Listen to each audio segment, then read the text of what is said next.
And with Fibber, McGee, and Molly.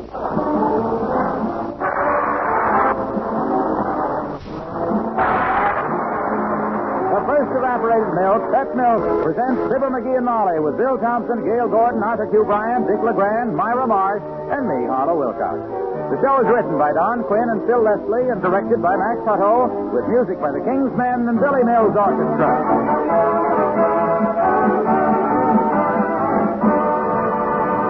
Day after tomorrow in Galveston, Texas, 4 mighty pretty little girls will be celebrating their 12th birthday.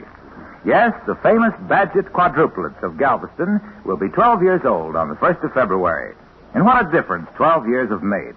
When Joan, Joyce, Jeanette, and Geraldine were born, they were such tiny, delicate babies, their parents wondered whether all 4 would really live. But you should see them now. Happy, healthy, well-developed youngsters who have had almost from the day of their birth the nutritional benefits of Pet Milk, the first evaporated milk. And they're still getting Pet Milk. Now, it isn't surprising that the doctor approved Pet Milk for their feeding. After all, Pet Milk is safe. As safe in its sealed container as if there were no germ of disease in the world. Pet Milk is uniformly rich. Pet Milk is always easy for babies to digest. And everyone at Pet Milk Company is glad and proud to have had some part in making February 1st a very happy birthday for the Badgers.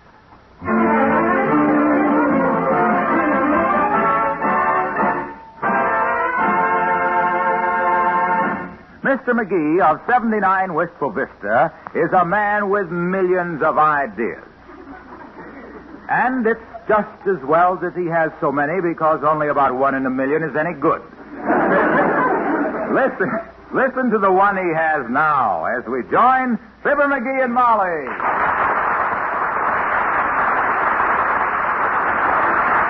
There I was, walking along, minding my own business. When out of an orange-colored sky. When out of an orange-colored... No. When all of a sudden I get this great idea. Rocked me right back on my heels, which are so worn down I would have fell over backwards if I hadn't been leaning against the window of the Third National Bank. Why were you leaning against the bank window? I was sore at old man McDonald, the president of it. I don't get it. Well, on the window it says Third National Bank. Assets, $65 million. Yes? Well, I'm just wide enough that when I lean a certain way against that window, I cover up the million and it says assets, $65. I really cheapen the joint. If I could gain 5 inches in the hips, I'd throw them into bankruptcy. That's wonderful. Nobody who ever saw you in a bathing suit would accuse you of having $1 million figure. But, say, wait a minute. What was the great idea you had? What idea? Oh, the idea. A skating party at Dugans Lake. A skating party at Dugans Lake? Yeah. Why, McGee, that is a good idea. Huh. Just cold enough? Yep. Full moon? Yep. Why, that should be fun. Have you done anything about it? Certainly. With me, to think is to act. Executive type. Quick decisions. Boom, boom, boom, flash. I rushes over and sees Doc Gamble. Then I calls the trivia, Wilcox, the old-timer, and it's a firm deal. Everybody accepted. And Ole. Well. Everybody's chipping in for the expenses, I presume. No, sir. My party, kiddo. I owe all these guys, socially speaking, and this is my way to even things up. I got the car full of groceries, hot dogs, hamburgers, marshmallows, buns, and root beer. I got 6 pounds of butter, which I just put in the oven. You put 6 pounds of butter in the oven? Yeah, but I ain't going to light the oven till just before we leave. Then we can have hot buttered root beers all evening, you see. Oh, hey, I forgot to call Wally Wimple. Hand me the phone, will you? Here. Thanks. Hello, operator. Give me the residence of Wallace Wimple at 14th and... Oh, is that you, Mert? Oh, dear. How's every little thing, Mert? Says, eh? What's say, Mert? You got pinched on your way to work this morning. Heavenly days, what'd she do? Oh, she put up a terrific holler. Did it do any good? Yeah. The guy blushed and left the elevator at the next floor. What's say, Mert? Okay, I'll call later. Thanks, Mert. Now, let me see now. We'll need a lot of blankets, a couple of electric heaters. What do we plug the heaters into at Dugans Lake, a knothole in a tree? Why, certainly not. Plug them into the cigarette lighter on the dash in the car. Aha, remember we tried that once and set the car on fire? Certainly, but this time I'm bringing a bucket of sand to throw on the fire. Oh, I thought of everything this time, kiddo. We can have the... Come in. Hi there, kids. Hello, children. Well, for goodness sakes, Dr. Gamble and the old-timer. Come in, both of you. Hi, fellas. Hey, Molly, these guys are riding out to Dugans Lake with us. You all ready to go, gents? If 2 suits of red flannels, 3 sweaters, earmuffs, and mittens preps me for this operation, I'm as ready as I'll ever be. Me too, Johnny. Can't wait to get out on that ice with my new skates. Spins, twirls, figure eights, jump over a barrel, somersaults, all kinds of fancy stuff. Well, you must be quite a skater, Mr. Old-timer. Who knows, daughter? I'll try anything once. Well, now, if you boys will excuse me, I'd better be making a couple of jugs of hot coffee and getting some blankets and things together. You betcha, kiddo. You get the stuff together, and I'll handle the party from there on. Remember how I always used to manage these things back in Peoria? Out at Kickapoo Creek? Sure she remembers. Look at her shudder. Look, Leatherhead. What do you want, Doc? He means me, old-timer. I'm the leatherhead. Oh. Excuse me, Doc. Well, I was just going to say that I have misgivings coming to this party. Good. Bring her along, too. The more the merrier. Yes, sir. Bring her along. Latrevia's bringing a date, too. You want to bring Bessie along, old-timer? Oh, I'd like to, Johnny. But Bessie's in the hospital with a busted leg. Oh. She was skipper of a Mississippi riverboat last month and fell down a gangway. Being a southern girl and very modest. I never heard of modesty breaking a leg. What happened? Well, sir, she was standing on the bridge. Yeah? She just rung the engine room for reduced speed. Yeah? The passenger walks up and says, "Pardon me, Captain, but your ship is slowing." Bessie grabs at her skirt, dashes for the cabin, and falls down a gangway. Hey, somebody help me with these coffee jugs. Yeah, go ahead. I'll open it.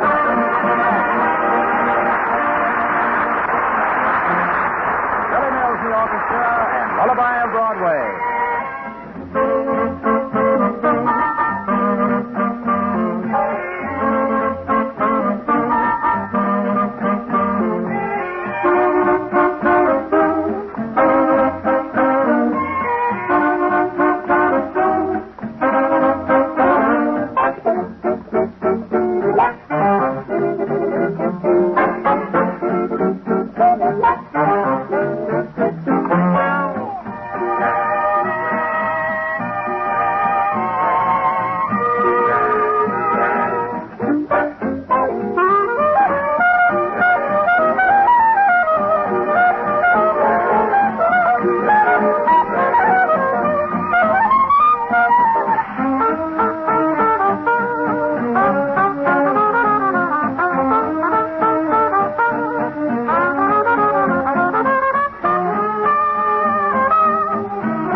Isn't this beautiful out here?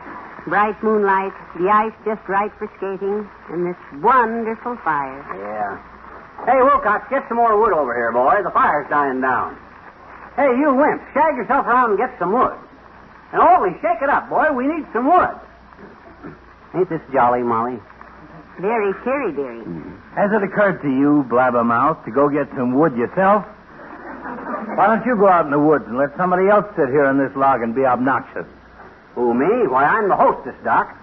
How would it look if I deserted my guests and went dashing here, there, and everywhere? It would look very pretty. Well, my gosh, I'm throwing the party. I picked the spot, I lit the fire, Oh, attaboy, Ole, attaboy. Dump the firewood right on the pile there.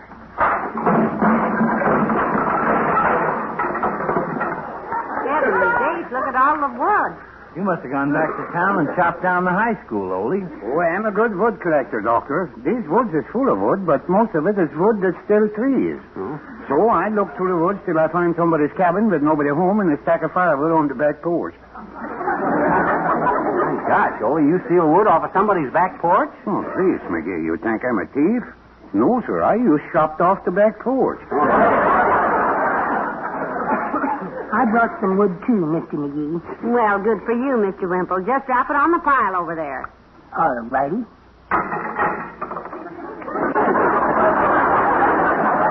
Isn't that wonderful? 2 feet of snow, and Wallace finds a pencil and 2 umbrella handles under it. Now, you boys had better sit down here by the fire and relax. Yeah, just as soon as you guys bring in a couple more loads, you better sit down and enjoy yourself. After all, we're out here to have fun, you know. Well, I sit down and relax right now, McGee. Huh? If you want any more wood, you go steal it yourself. I'm just donating my time. Oh, my. I wish Sweetie Face was here. Sweetie Face, that's my big old wife. You really wish she was here, Mr. Wimple? Yes, I'd like to skate out on the lake with her in the moonlight, hand in hand, way out in the middle past that big sign that says, no smoking. They mean no smoking. That sign says danger, thin eyes. I know, but Sweetie Face never wears her glasses when she skates. Well, I think I'll skate a little myself. Mr. Wilcox seems to be having so much fun out there. See you later, folks. Goodbye, Mr. Wimple. Go on, Wimp. Come back for a hot dog after a while. I'm the pond master, you know. I ought to get out and skate, too, but I'm too comfortable. That's quite a fire you got here, McGee, for an amateur pyromaniac. What you mean, amateur? Why, my gosh, back in Peoria, I was always in charge of this stuff. Remember, Molly, them fires I used to build on the shore of the Kickapoo Creek? Why, sure. I sure built some beauties, didn't I? Oh, you really did, Jerry. I'll never forget the little one you built that night inside of old Tom McRae's barn because it was so windy outside. Oh, that one. And the barn was full of hay and was next door to the refinery, which was full of gasoline, which was the night before you left for Canada, which was a very smart move. And a fast one. If I hadn't left quick in a boxcar, I'd have been rode out of town on a fire hose. You said That's me and the missus. That's before she was my missus. Yeah. We used to do plenty of skating in the old country, McGee. Did you always build big fires, Ollie? Missus, when Ole Svensson went courting, fires was not needed. He raised temperatures and eyebrows for 60 miles around. I bet you never had any skates like I got on, Ole. Hot sizes. Picked them up at a rummage sale for $1.50. Very cheap. Oh, sure, we have sheep skates in Sweden, too, you know. Hey, can you do what Holler Wilcox is doing out there, Ole? Look, he takes a long run and tries to leap over a pile of crates. Yes, and he hasn't made it yet. He'll break his neck. Oh, me and my missus, we do all trick stuff like that. Oh, you do? I kneel down on the ice and she jumps across me, and then she kneel down and I jump across her. Only this once I miss, and then did you ever notice a hole in my missus' neck? Like kind of like the sharp point of a skate? Then when we get tired, we race each other back to the sleigh, and nobody wins. Always a tie. Neck and neck, eh? Oh, sure, all the way home in the sleigh. Well, when it's cold, that's... Oh, hey, here comes Harlow. Looks like he's giving up. Couldn't you make it, son? Oh, no. No, I give up. What are you trying to do, Junior? Kill yourself? Oh, no. You see, pal, I've got 3 cases of pet evaporated milk stacked out there trying to jump over them. I keep falling down. We saw you, Mr. Wilcox. Gee whiz, it's no trick at all to jump over a barrel on ice skates, but pet milk is so wonderful, I just can't get over it. Mr. Wilcox. I don't get the connection, Mr. Wilcox. My missus uses pet milk, but she don't use it for yumping. We drink it in coffee. Well, it's great in coffee, Ole. Hey, does your wife use pet milk for cooking, too? No, for cooking, she uses a stove, Mr. Wilcox. It's a very small stove because my missus always likes a little oven. Oven, that is, a small one. Yeah. Well, you see, when you use pet milk in cooking... Hey, Molly, speaking of cooking, did you call the gas company about our range? Well, you think you got trouble with your range, McGee. You ought to see my daughter, Katrina. She's the one who married the airline pilot, Ole, huh? Oh, hey, speaking of airline pilots, above everything, they like good food. Let Ole talk, Junior. He's more interesting. And Pet Milk being a top-flight product, it's plain to see that I'm not giving you any prop wash when I say... Please, that, Mr. Wilcox, don't be so rude to ladies. I'm talking about my daughter, Katrina. Sure. You know, the one who marries the airline fella? I go to her house last night, and all over the house it smells like gas. Speaking of gas, I had a patient the other night that needed more anesthetic than we had on hand. It seems he was a radio announcer and spent so much time on the ether that... Look, may I say a word here? Certainly, Mr. Wilcox.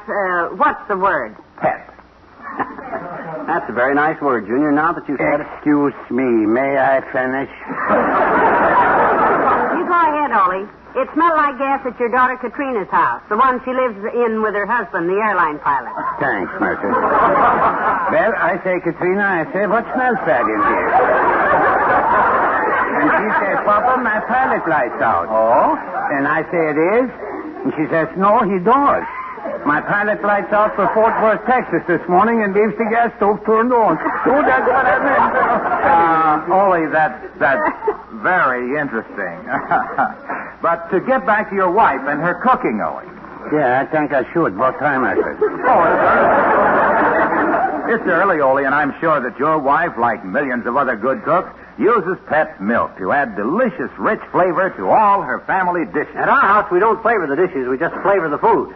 Molly says if you can taste the plates... Because Pet Milk, which is just good whole milk concentrated to double richness, adds extra amounts of nourishing milk substances to your favorite recipes. And... Hey, is anybody listening to me? Well, then I'm going back and skate some more.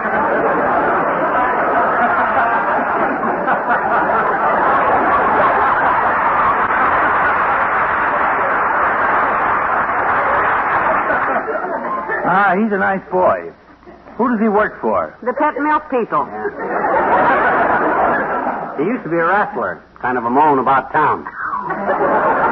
Then he sold some kind of a floor preparation for a while, and then after that... Hey, Molly, how about skating with me? Oh, I'd love to, dearie, but I can't just yet. I'm the hostess, and here comes Mayor Latrivia. Oh, look, he's got a girl. Quite a dish, too. Oh. Must have a taffeta petticoat on. Listen to that Jane Russell. Well, hello, Mr. Mayor. Hello, everybody. Molly, and gentlemen, and McGee. I'd like to introduce Miss Gwendolyn Flack. Gwen, this is Mrs. McGee. How do you do, I'm sure, Miss Flack. Mr. Swenson, and Mr. McGee, and Dr. Gamble. Well, please, lady. Hi, sis. Miss Flack, your arrival has added a great deal of charm to this occasion, which, except for the gracious presence of Mrs. McGee, was conspicuous by its absence, and which, at least for me, augments the beauty of the evening to a tremendous extent. May I help you put your skates on, sir? I'll help Miss Flack with her skates, Doctor. She's a very pretty girl, Mr. Mayor. Well, of course. Miss Flack was chosen queen of the salmon run at Tillamook, Oregon.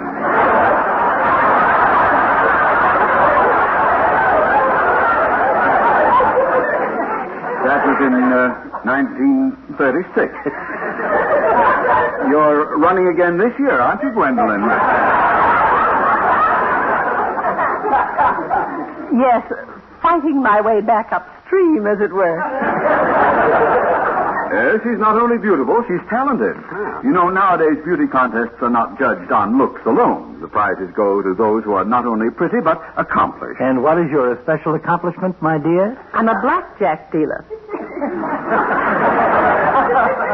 In a gambling joint? No, in the police station. When the detectives go out on duty, I hand them their blackjacks.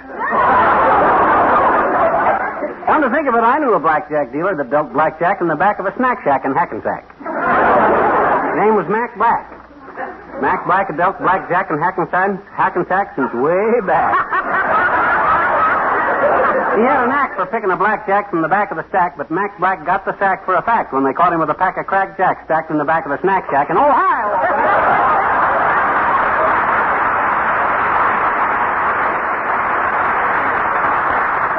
What have you been doing, old-timer? Oh, picking myself up mostly, Johnny. Oh? Been skating, but I spent so much time sitting down, I was, pretty girl. Who you with, honey? She's with me. Miss Flack, may I present a character known to one and all, for want of more imagination on the part of our writers, as the old-timer? Hello. Girlie, let me help you with your skates. I'll help her. Let me, No, I'll help you with yours, Molly. I meant I'll help Miss Flack. No. Let me hear. Gwendolyn, put your foot up. Let go of my leg, Latrivia. Oh, excuse me. I thought that was... Here I am, Charles, over here. I thought you were helping me. That was me, honey. I was right-handed, so I said, no way.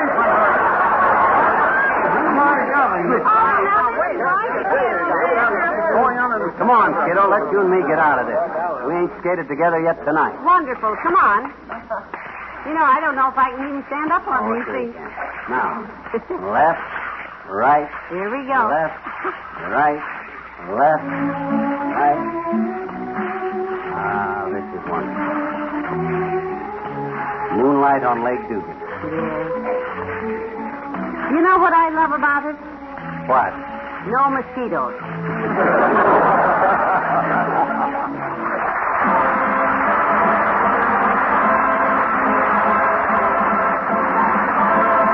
Northward we go, out to Dugan Lake in the snow.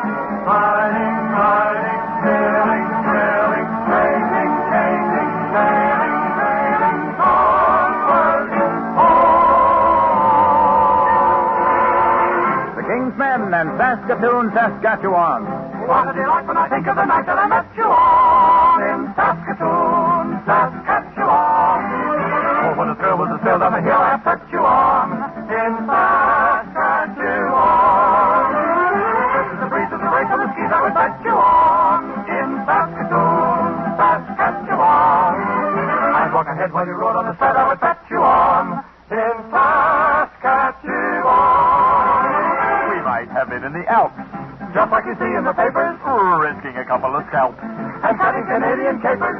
It's going to be nice to get back to the ice. I would catch you on in Saskatoon, Saskatchewan. I'll charter a plane or a honeymoon train that I'll get you on in Saskatchewan. Oh, it's 10 below when you're in love. When you're in love, you feel as though it's 98 above, and so away you go across the paradise of ice and snow. We'll hibernate like a bear, sleep in a cave that I'll dig you. We'll be a tropical pair and melt our Eskimo igloo. As soon as I've heard one affirmative word, I can catch you on. I'll whisk you to Saskatchewan. I'll charter a plane or a honeymoon train and I'll snatch you on to snappy, silvery, sunny, sparkling Saskatoon, Saskatchewan.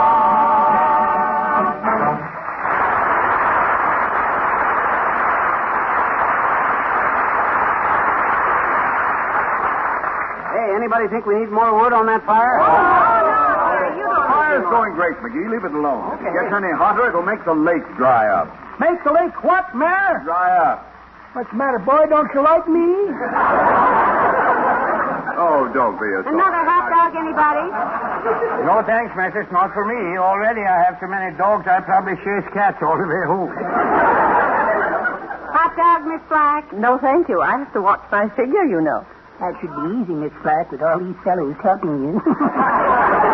By the way, Miss Flack, or may I call you Gwendolyn? You can call her Miss Flack. Take it easy, guys. Take it easy.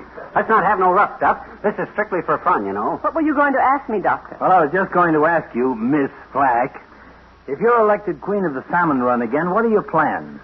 I think I'll go up the river and pawn my jewelry so I can go to Hollywood. Miss Black. Give me another hot buttered root beer, will you, Molly? Here you are, dearie. Anybody else? Mr. Wilcox? Mr. Wilcox. Huh? Oh, I'm sorry. I was helping Miss Flack take off her skates. I helped her take them off a half hour ago. You did? Well, what do you know? Hey, ain't this fun? I sure know how and where to build a fire, don't I? I was always the one that was chose to do this back in Peoria, you know. I pick out the proper place. I personally send guys out for firewood. I arrange the... I would like to propose a toast. Oh. Well, isn't that nice? Quiet, everybody. Mr. Wimple wants to give a toast. Here, have some more root beer first, Mr. Wimple. Thank you. Consider yourself plugged in, Toastmaster. Shoot, Wimp. All righty. Here's to the girl with the light brown hair, the one that's cooking hot dogs there. Mrs. McGee. May I have 3?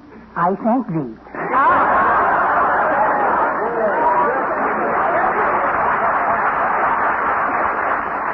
And now I would like to make a little toast.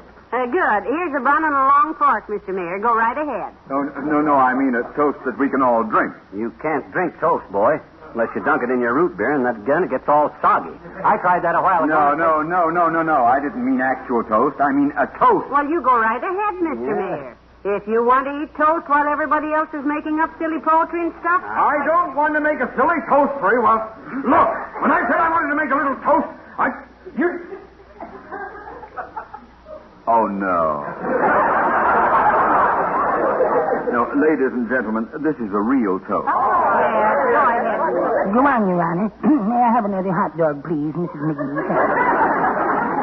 To our host, Fibber McGee, a greatly misunderstood man. Oh, sure. To Fibber McGee, our host, who personally selected the site on which to build this magnificent bonfire, who is giving us this most enjoyable evening. Well, I hope so. Your friend and mine. The ice is breaking up. Help! Help!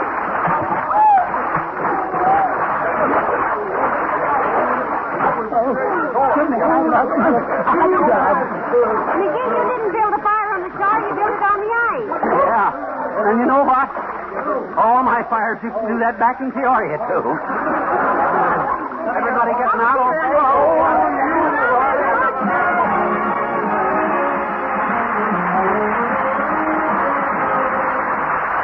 Fibber and Molly return in a moment. Pet milk, the first evaporated milk, is the first choice of many doctors who want to be sure of giving their baby patients the right start in life. Excellent examples of such babies, in addition to the Badgetts, whom we mentioned earlier, are the Fultz quadruplets of Reidsville, North Carolina, the Hen quadruplets of Baltimore, the Collins quadruplets of the Bronx, New York, the Caspers of Passaic, New Jersey, and the Zarifs of New York City. All 24 of these famous babies were tiny and delicate at birth. All are sturdy, vigorous youngsters now. All were given pet milk shortly after birth. All are still thriving on this favored form of milk. Your grocer has pet milk. How about giving your children the benefits of this safe, easy to digest, uniformly rich milk? That's pet milk, the first food for millions of happy, healthy babies.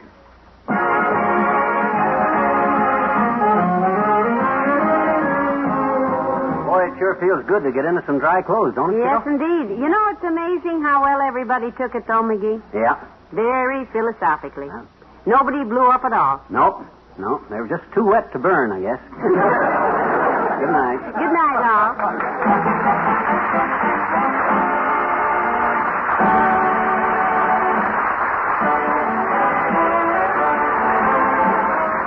The first evaporated milk, pet milk, brings you Fibber, McGee, and Molly each week at this time. Be with us again next Tuesday night, won't you?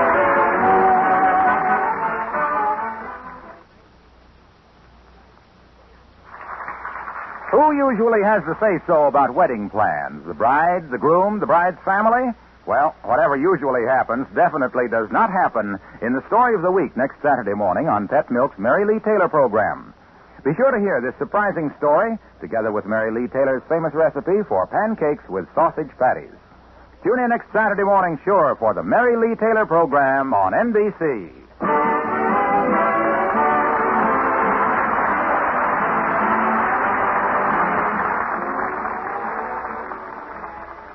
Steve Wilson fights crime in Big Town, next on NBC.